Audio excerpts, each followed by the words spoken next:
Welcome back to The Healed Trader. So it's been a while since I sat down with Dave and had a heart-to-heart. Our last episode was actually called Abandoned. It was with my friend Caesar talking about his childhood and some of the traumas that he had. But we're not talking about trauma anymore, right? We've moved on. We're going to talk about a topic close to my heart, which is fatherhood. Obviously, I'm a dad of 2 kids, and it's been quite a journey. And Dave, have you got 1 kid or 2? You got 2 as well. So we're both dads. So we thought, why not have a chat about what that's like? So the title of this episode is Fatherhood. And I guess the best place to start is, what was your dad like? What was my dad like? Yeah. I guess my dad was, I'd call him like an old-fashioned dad in the sense of he worked a lot when we were younger, working class guy as well. So would work overtime on weekends and stuff like that. Very really lucky with my dad, very kind of involved in the things that we did, you know, taking us to football and stuff like that. So hands-on.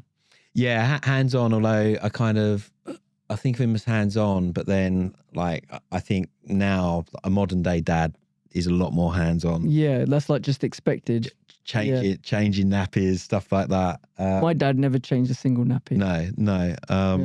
So a little bit old school, I guess, my dad, but really good dad. Kind of not particularly strict. Like my mum was more the disciplinarian. Oh, really? That's interesting. Although my dad was like, if my dad had to tell you off, you were really in trouble. It was that kind of thing. So they kind of, yeah. Okay. The discipline of last resort. Yeah. And when the mum's lost control, basically. Yeah.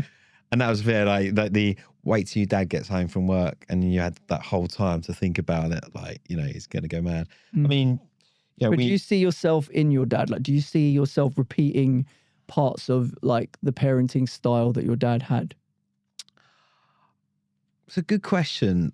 Like there's elements of my dad for sure. Like, Joe, my dad, I think always just like wanted the best for us.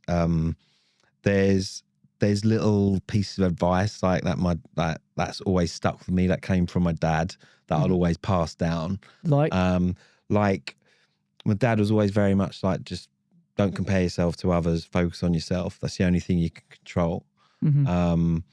Like, and it might be again, like, you know, thinking like football and things like that. You know, you're in a dressing room. There's people talking about all these clubs that are after them and all these things, and you start going, oh God, that, you know, they're in demand. I'm not. And he'd be like, ignore all of that. Focus on yourself. Like, control what you can control, and just be focused on yourself.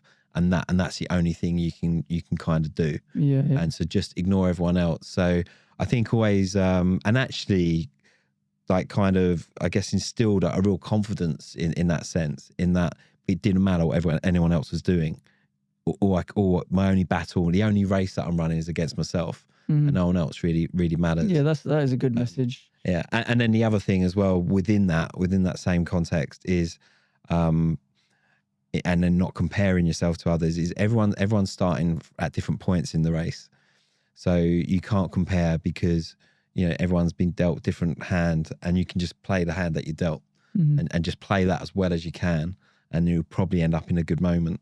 So that's definitely probably the one thing that I take and from him, and try and, you know, impart that wisdom on my children. Yeah, my upbringing was a bit different. Like my dad was an immigrant, came from Pakistan when he was like 20-ish years old, right? Super young to like go to another country and stuff.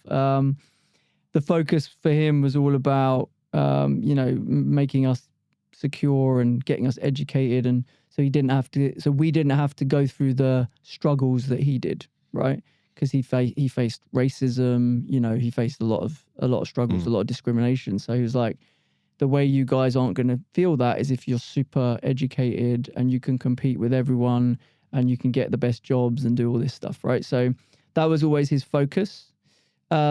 I'd say his focus was much less on the parenting. Like, it was like, just, you know, this is what you have to do. You have to do your work. And it's kind of like the emotional development side of parenting was kind of left to the mother. Yeah. Right. Yeah. And I'd say that's probably where me and him differ massively in our parenting styles. Yeah. Because I'm massively, you know, in tune with that part, certainly over the last couple of years. because I think I know how important it is, because we've talked about, you know, some of those messages that you can give to your kids, subconscious messages, that then shape their self-esteem and their sense of self and all these things. But if you understand that, then you can maybe avoid that, right? In the way that you parent your children in a more open, sort of engaged way, hopefully. Yeah. Right. So that's what I'm trying to do. But we can get a bit more into that. But like, what about being ready to be a dad? Like, were you? Because I'm not sure I was ever really ready. It was like you never feel fully ready, but you just like, you want kids, so you just like jump off the cliff and do it. Yeah. And then you kind of wing it as you go along, right? What about you? I felt mentally ready to be a dad. I think you never feel ready in terms of the time in your life. Like there's always the, once we move into that house, then we can start. Or once I secure this promotion at work, then we can start. Like you'll never feel financially ready. No. Unless you're absolutely minted. So I think, but like mentally I was ready for it, I think. Did it surprise you, like the feeling once you had kids?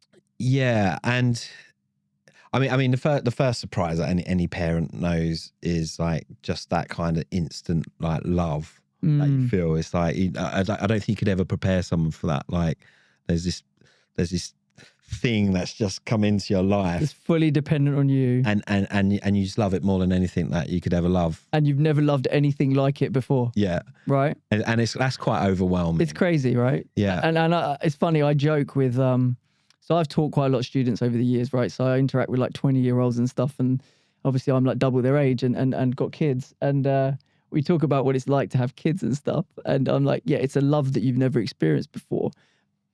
But that's quite hard for people to comprehend and understand. So I joke to them and I say, imagine having another human being who pisses, pukes, and shits all over you, and yet you don't care. It doesn't faze you. It's just like whatever. There's no other human being in your life you're going to let do that and not be like massively grossed out or whatever, right? And just be like, what are you doing? Whereas with your child, it's just expected and you think absolutely nothing of it, right? Yeah. And that's why it's so different to any relationship that you have with your parents, with your partner, with anyone, with your friends, right? Yeah. It's just completely different, you know? And then the other thing for me is, so my second daughter, when she was born, she's got, I think we spoke about it before, she's got Turner syndrome, which without going too deep into that, I mean, Turner's like girls have X and Y, X and X chromosome. Boys have X and Y. Turner's girl only has an X chromosome, so she's missing an X chromosome. That can mean all sorts of things. Like the main thing is it affects like ovarian function, so she'll be like infertile. She has to have growth hormone and stuff. But anyway, like touch wood, like she's absolutely fine and she's doing really well and she's thriving. Some Turner's girls have like heart defects, kidney defects. So when we found out when she was born that she had this, and she had lymphedema in the feet, so she had these swollen feet, which can be a sign, not always a sign, but can be a sign anyway.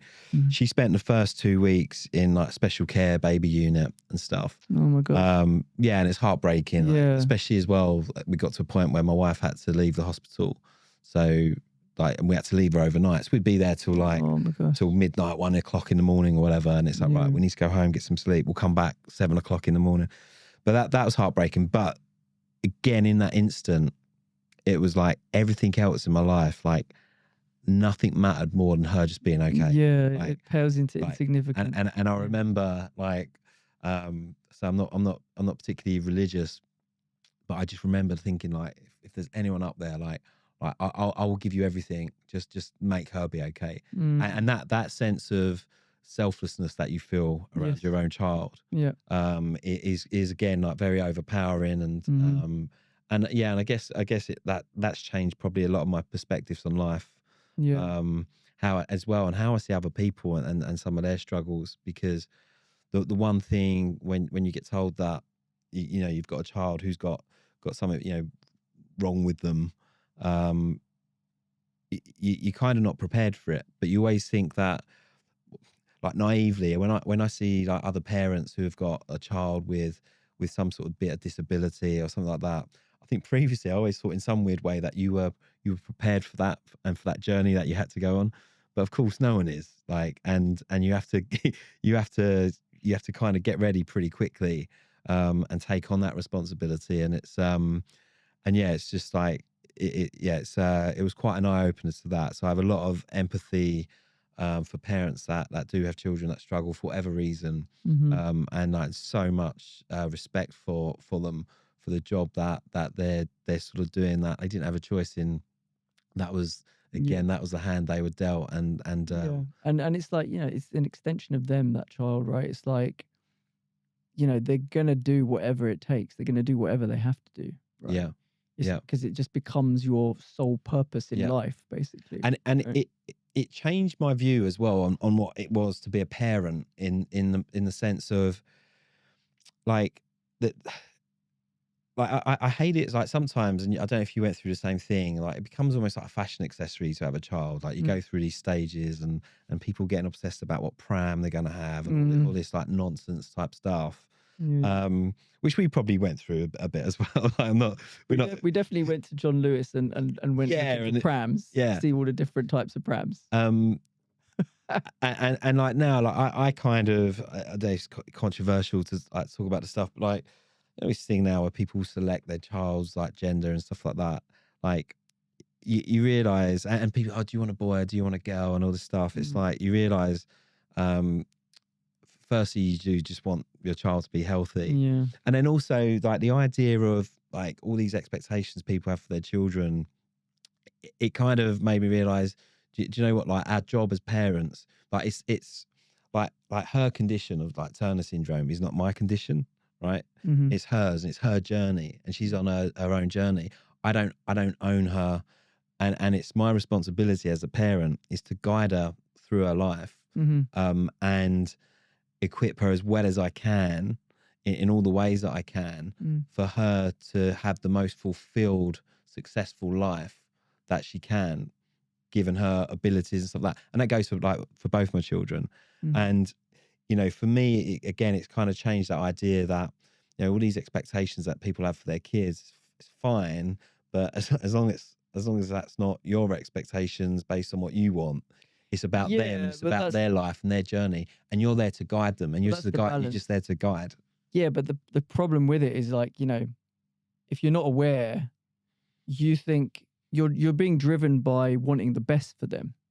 So you're saying they're young, they don't know what's best for them. I know what's best for them, so I'm going to tell them what to do, and I'm going to basically drive them in that direction because I know that will be what is best for them, right? Because you're making that arrogant sort of statement that you know what's best for them, but actually you don't, right? Because they're not you, right? Yeah. So what you want to do is you want to kind of empower them and encourage them and, like you say, guide them. But the only way you can do that is by giving them the tools to find who they are and find their own path. Yeah. Because they've got so much intelligence if they're allowed to use it.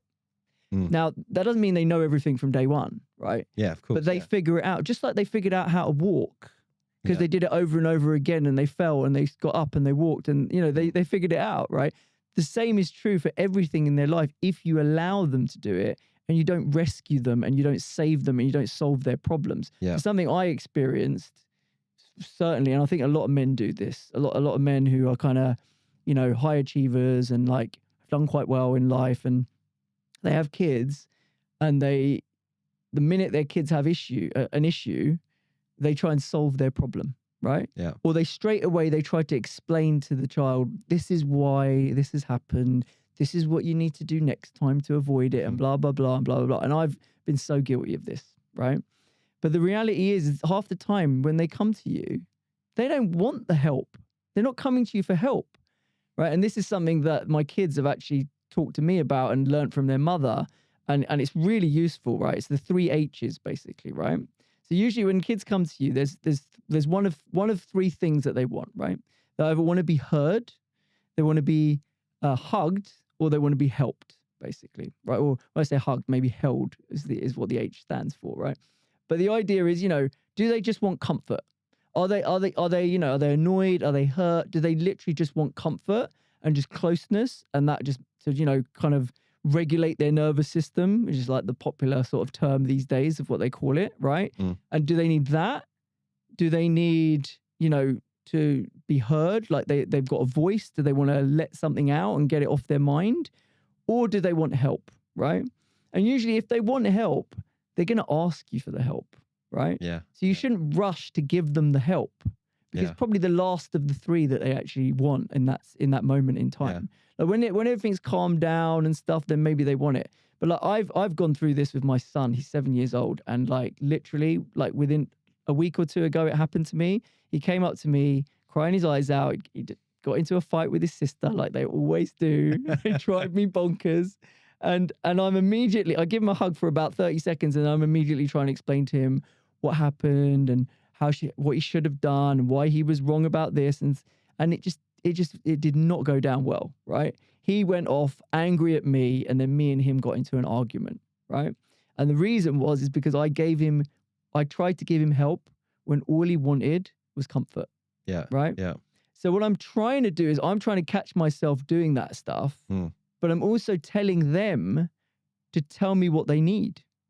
Yeah. Right? If I start giving them a load of explanation and they just want comfort, I want them to feel like they can say, we just need a hug. We don't want to hear it, Dad. Yeah. Yeah. Right?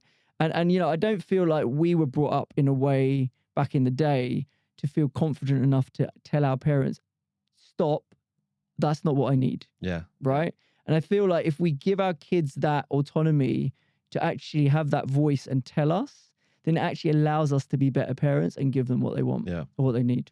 Yeah. It's interesting as well. I'd probably, I've not heard that before, like the three H's, but I'd probably apply that to all sorts of relationships, like including like with my wife. Like, true. I'm sure there's times when she just wants to be heard, doesn't want my advice on it, just wants to vent, and for me just to listen and hear, and then sometimes it just needs to hug, and that's enough. And then sometimes she may want my help, but trying to Very balance rarely those do they want things. that help. Actually, and you say about what I learned from my dad and my mum and dad, like they always had quite a good sense of that. I think like the one thing that I give them, and again, I wouldn't say they were tough love, but maybe they were to a certain degree, but they were very good at knowing when to indulge me in a rant and a moan or what have you, and give some sympathy, and then when to shut me off and go, right, you got to get on with it now. Like you're feeling this way, you're an adolescent or whatever it might have been, whatever stage I was at in my life. Right, get over that now. Now you've got to get on with the thing, and be quite practical in, right, what's the problem? This is how we fix it. And knowing the difference between that and then going, do you know what? I know you just need to, I know you're just feeling crap, and you just need some love and attention right now. And so they were very good at that, actually, and kind of got quite a good balance of it. Because also, I think if you overindulge it, and that becomes a little bit like, sometimes there isn't an issue, but people will, just because of the mood they're in, hormones, all these things, like I think, and if you indulge it too much, everyone kind of just you go insane a little bit. So sometimes it's a balance. It's a balance, right? Because it's true. I think this generation of parents are so much more accommodating to their kids, right? That it's like, are we bringing up a bunch of kids who are not very resilient? Yeah. And they just can't take any kind of pain whatsoever, right? So that does worry me as a dad. Yeah. Especially if you want your kids to be resilient, basically, right? And I do worry about that. I think though, within that, it goes back to say, and probably this is how I've, I guess, evolved and that those early experiences, particularly with my second daughter, and this idea of just being a guardian. Like I've still got my life to go and lead and do whatever. Eventually they're going to be offhand as well, and it'll be back to just me and my wife. And I'm just a guardian. I can give them the advice along the way, but the hardest thing as a parent, and this is what I don't think everyone's prepared for, is if you can accept that they're their own individual people on their journey, you're just going to guide them. Hardest thing is being able to stand back and let them make those mistakes, know that they're going to make them, but actually know that they need to make those mistakes for part of their own growth and journey. And that like that comes in all, like, not just from decisions they make in their life. Like sometimes, you know, it's like sometimes they have to touch the fire to know that it's going to be hot. That's true. And you want to keep stopping. Don't touch it. Don't touch it. Sometimes you have to sit back and go, I know we go screaming and crying and it's going to be painful for them, but it's a lesson. And not that I sit there letting my kids play with fires and stuff. But like being prepared and like being mentally prepared and having the strength and courage within yourself to know that you're going to see them get hurt and have disappointments and failures, but know that that's something they need to go through. That's right. Like that's something perhaps I wasn't as prepared for. And now I look back and go, I've had to grow and develop some of that stuff myself. That's right. To be able to... And if you've seen yourself come out the other side of those failures and disappointments and grown from it, and you've benefited, then you know that same thing's going to happen to them, right? And in terms of discipline and kind of guidance, right, I also feel it's very much about that you got to lead by example, right? So, you know, I remember, like, so often my dad used to say, do what I say, not what I do. And it's like, really? Is that ever really going to happen? Because I've never seen that happen with my kids, right? Whatever I say goes in one ear and out the other, and they just repeat what I do, and they become mirrors of you, right? Yeah. Like, if you're willing to actually watch and actually see it, your kids will be a mirror of you. Yeah. And they will pick up your traits and they will pick up your habits, and because they'll see you do it over and over and over again, right? Yeah. Then if there's something that they're doing that you don't like, the chances are it's because you've done it, or there's something about the way you operate has led them down that path, right? So you've got to be honest, and you've got to be kind of able to kind of reflect and be like, okay, so what is it that I'm doing that is making them behave in that way? And what can I do differently if I do want to help them lose that habit, and let's say it's not a positive habit or whatever, maybe anger management might be one of them or something like that, right? How do they see me handle my own anger? Yeah. How do they see me when I'm stressed? What do they see me do? Do they see me swear and hit things and go crazy? Or do they see me go and sit down and do some breathing, right? Or put on some relaxing music or read a book, whatever it may be, right? Yeah. Now, in the moment of frustration, it's very hard to do those things, right? Of course, yeah. But the truth is, if you find a better way to do it yourself and they observe that, then hopefully they'll find that way, like you said. Yeah. Right? And it's like, there's a couple of things within that. Like, so you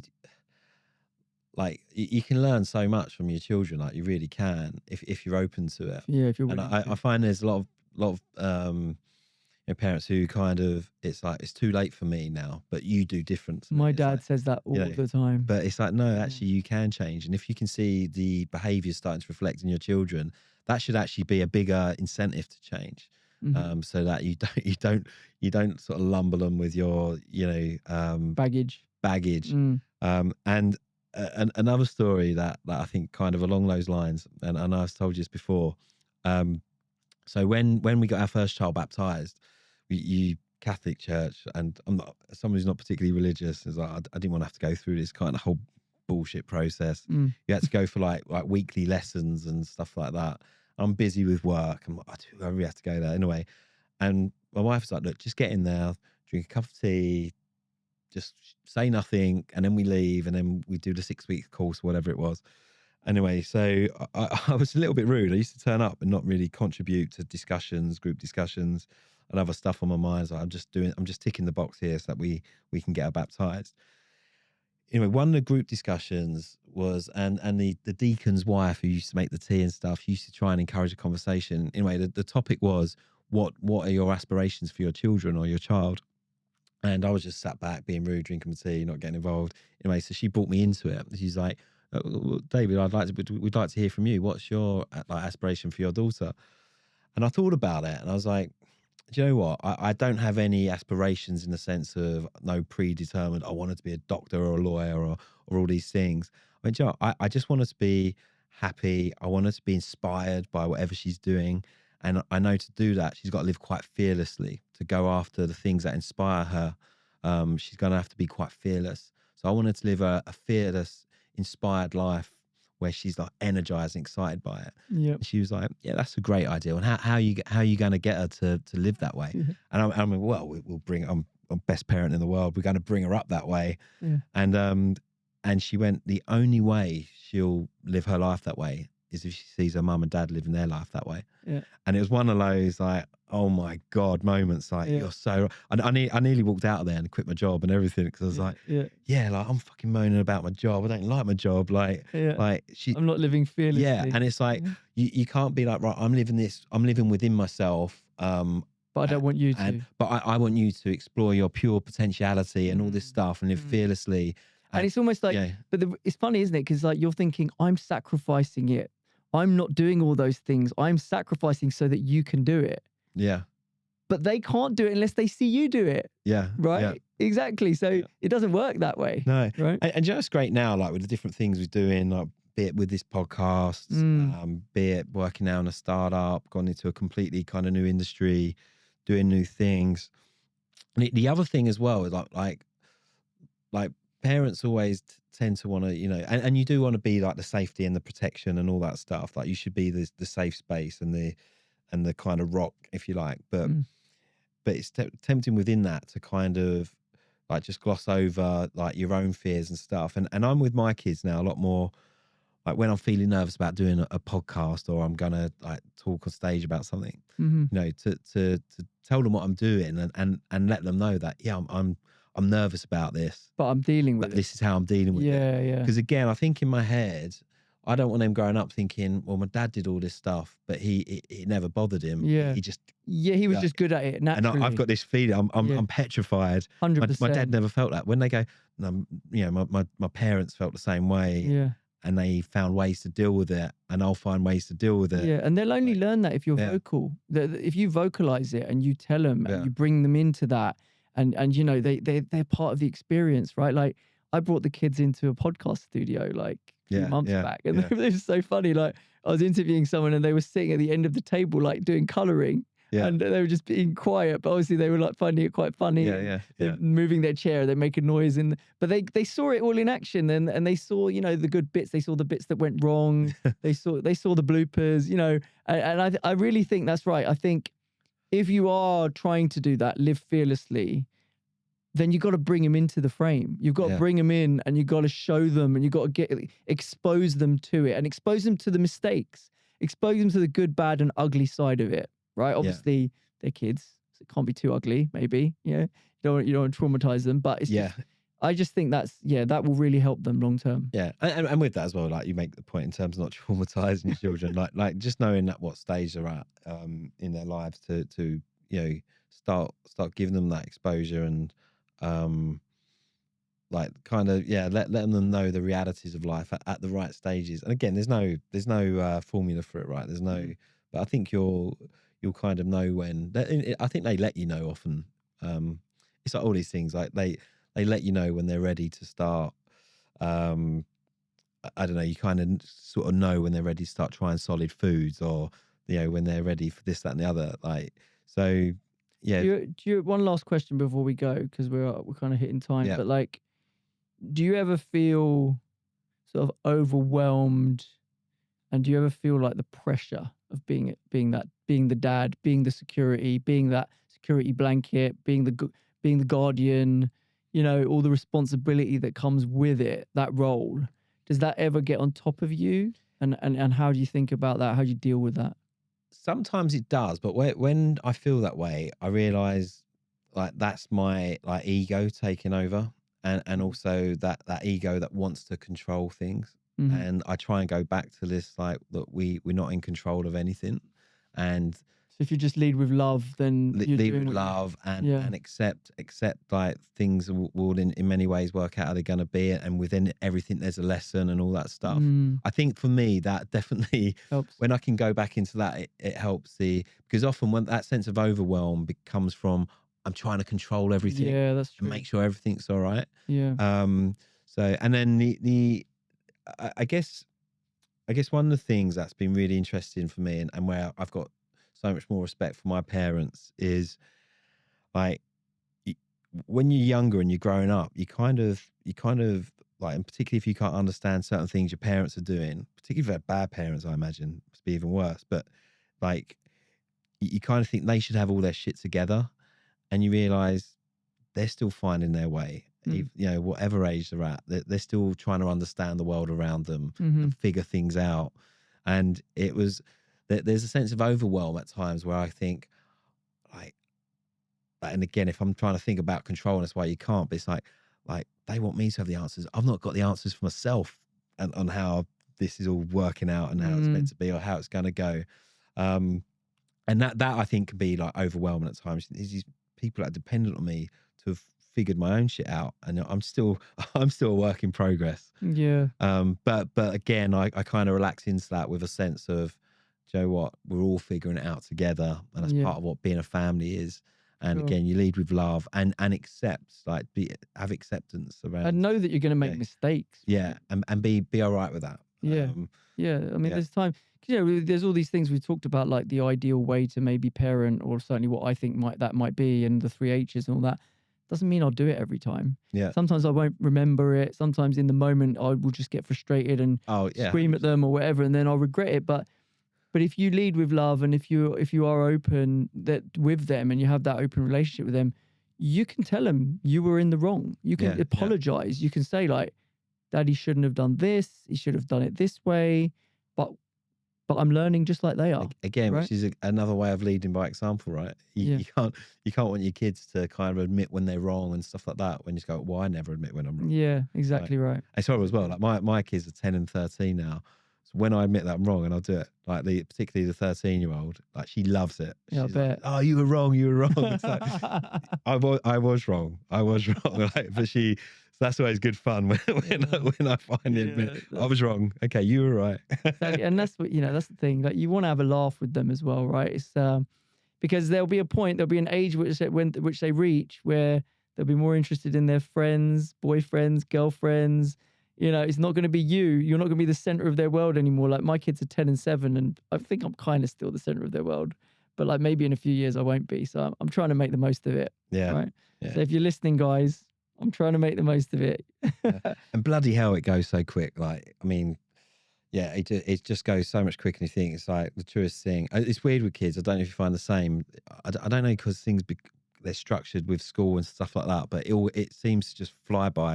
Because next thing it's half term, and it's the end of a term, and like you're just watching life sort of go past. So you really do have to enjoy every moment of it. I agree. Yeah. Well, I think that's a good note to end it. A good message to end it on. All right, guys. I hope you enjoyed the episode. That is mine and Dave's thoughts about parenting and fatherhood, and I'd love to hear your thoughts in the comments. And let us know what your experiences have been. Cheers for watching. See you next time.